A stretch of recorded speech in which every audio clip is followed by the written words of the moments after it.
Hello बच्चों, कैसे हैं? उम्मीद करता हूँ ठीक होंगे और आपकी पढ़ाई बढ़िया चल रही होगी बच्चों। तो चलिए आज हम सॉल्व करेंगे प्रश्न नंबर 5 को 4.2 का। तो चलिए सीधे प्रश्नों पे चलते हैं। तो बच्चे इसमें क्या लिखा है? एक समकोण त्रिभुज की ऊंचाई इसके आधार से 7 सेंटीमीटर कम है। यदि कर्ण 13 सेंटीमीटर का हो तो अन्य दो भुजाएं ज्ञात कीजिए।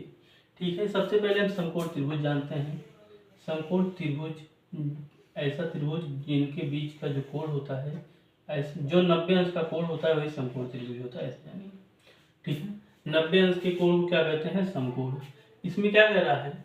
अच्छा, इस जो ऊर्ध्वाधर रहता है उसे कहते हैं लंब, इसे कहते हैं जो क्षैतिज रहता है आधार, इसे कहते हैं कर्ण। ठीक है, चैप्टर 8.1 से सब है त्रिकोणमिति। क्या है?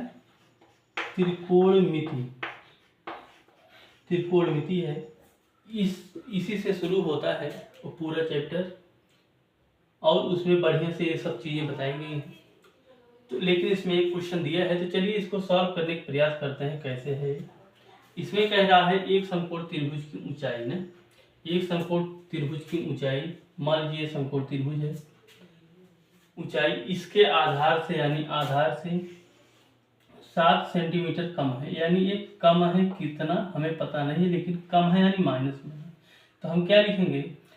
इसको हम क्या मान लेंगे? आधार को यक्स, तो ये यक्स माइनस कम हो जाएगा। ठीक है, तो कर्ण कितना दिया है? 13 सेंटीमीटर दिया है।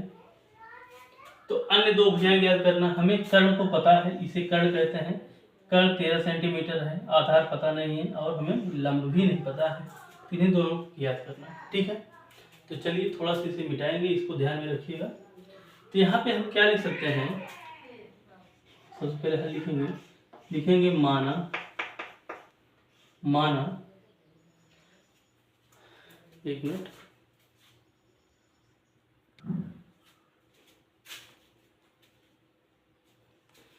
माना समकोण त्रिभुज का आधार क्या है?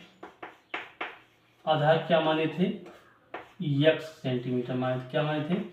X centimetre. तथा ऊंचाई या लंब कह लीजिए या ऊंचाई कह लीजिए, ऊंचाई यक्स माइनस 7 सेंटीमीटर है। ठीक है, इस तरह से लिख सकते हैं कि नहीं? क्यों? क्योंकि ऊंचाई ही तो आधार से 7 सेंटीमीटर कम है, तो इसको इस तरह लिख ली। अब क्या कह रहा है? यदि कर्ण 13 सेंटीमीटर दिया है। अच्छा, जब हमें आधार और ऊंचाई पता है तो एक सूत्र होता है पाइथागोरस प्रमेय। क्या होता है? पाइथागोरस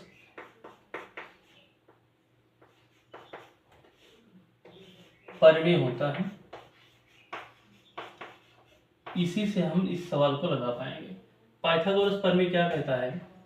कहता है कि कर्ण पर बना वर्ग, क्या कहता है? कर्ण पर बना वर्ग शेष दोनों भुजाओं के वर्गों के योगफल के बराबर होता है। यानी कर्ण स्क्वायर बराबर लंब स्क्वायर प्लस आधार स्क्वायर। ठीक है, ये क्या है? पाइथागोरस प्रमेय है। ठीक है, तो कर्ण कितना दिया गया है? 13 सेंटीमीटर। कर्ण कितना दिया गया है इसमें? ठीक है, कितना दिया गया है? 13 सेंटीमीटर। तो हमें कर्ण का मान पता है ना, ये 13 सेंटीमीटर है। तो कर्ण के स्थान पे 13 लिखेंगे। लंब कितना है यानी ऊंचाई कितना है? यक्स माइनस 7 है, स्क्वायर लगा देंगे।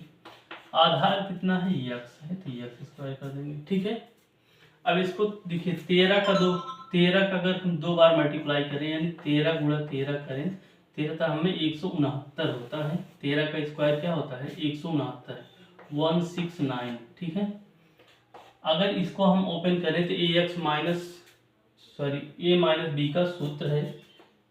तो ए माइनस बी का सूत्र है, ए माइनस बी का होल स्क्वायर का सूत्र है। तो सूत्र होता है A square plus B square minus 2ab, ये सूत्र होता है। जहाँ यक्स माइनस 7 है इसको लिख दीजिए इसको स्क्वायर अगर करेंगे तो ए के स्थान पे एक्स है तो एक्स स्क्वायर, प्लस बी के स्थान पे 7 है तो 7 का स्क्वायर, माइनस 2 है तो 2 ए के स्थान पे एक्स है तो एक्स, बी के स्थान पे 7 है तो 7। इसको लिख पाएंगे एक्स स्क्वायर प्लस 7 सता 49 और ये 2 सते 14, 14 एक्स। यहाँ पे क्या लिख दें, x square plus 49 minus 14 x, ठीक है, प्लस एक्स स्क्वायर, ठीक है।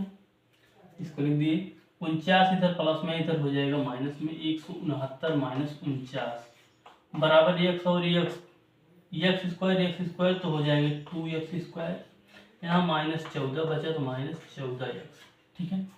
इतना हो गया, 9 में से 9 गया 0 हो जाएगा, 6 में से 4 गया 2 हो जाएगा, 1 है तो 1 हो जाएगा, बराबर 2x स्क्वायर माइनस 14x। यहाँ तो बात समझ में आई है।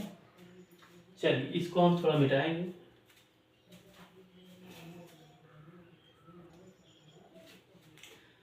तो इसको हम क्या लिख सकते हैं, इधर लिख सकते हैं कि नहीं बताइए आप लोग। इसको हम इधर लिख सकते हैं 2x स्क्वायर माइनस 14x बराबर 120, ठीक है। यहाँ देखिए 2 कॉमन ले लें अगर तो बचेगा एक्स स्क्वायर माइनस 7x बराबर 120, ठीक है। 2 छंग 12 होता है, ये 0 है 0 लगा दिए तो हो गया एक्स स्क्वायर माइनस 7x बराबर 60 हो गया, ठीक है। इतनी बात समझ में आई है। चलिए तो इसको हम 60 को बाएं पक्ष में कर लेते हैं तो x square minus 7x minus 60 बराबर 0 हो गया। हमें अब चलिए ए सी है, इसका गुणा करते हैं, यानी 60 का गुणा करते हैं तो 60 का ऐसा गुणनखंड करिए, 60 का ऐसा गुणनखंड करिए जिसका गुणा करने पर 60 हो, आपस में ही 2 संख्या में चाहिए जिसका आपस में गुणा करने पर 60 और घटा देने पर 7 आवे, ठीक है। तो संख्या क्या है, 12 पंचे 60, 12 और 5 से अगर गुणा करते हैं तो होता है 60 और 12 में से अगर 5 को माइनस करते हैं होता है 7, ठीक है। तो आप गुणा करके देख लीजिएगा ना, ठीक, गुणनखंड करके देख लीजिएगा। जैसे 60 का ऐसे ही तो गुणनखंड किया जाता है, 2 3 6, 2 एकम 2 पंजे 10, 3 पचे 15, 5 एकम 5, 5 3 15 और 15 दूना 30 दूना 60, ठीक है।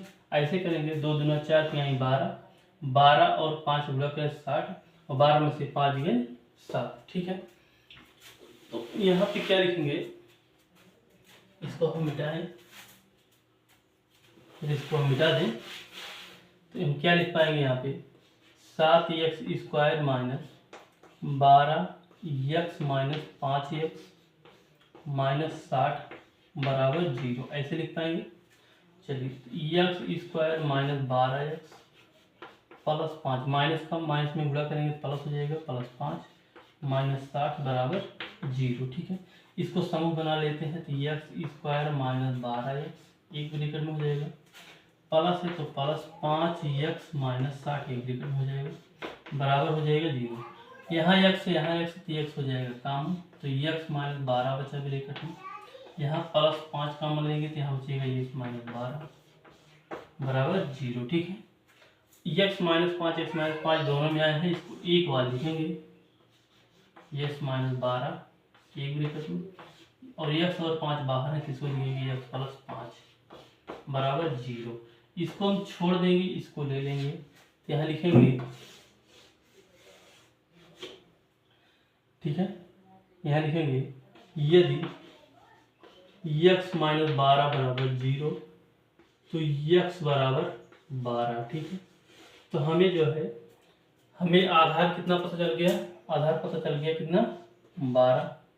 तो ऊंचाई हमें ज्ञात करना है, ऊंचाई बराबर क्या हो जाएगी, ऊंचाई कितना थी, x माइनस 7 थी, तो x के स्थान पे 12 और 7, 12 में से 7 गया 5, यानी ऊंचाई कितना आ गई 5 सेंटीमीटर और आधार कितना आ गया 12 सेंटीमीटर, ठीक है। तो इस तरह से आपका क्वेश्चन यदि सॉल्व हुआ बच्चे, तो हम मिलेंगे नेक्स्ट प्रश्नों के साथ नेक्स्ट वीडियो में। तो आज के लिए बस इतना ही, धन्यवाद।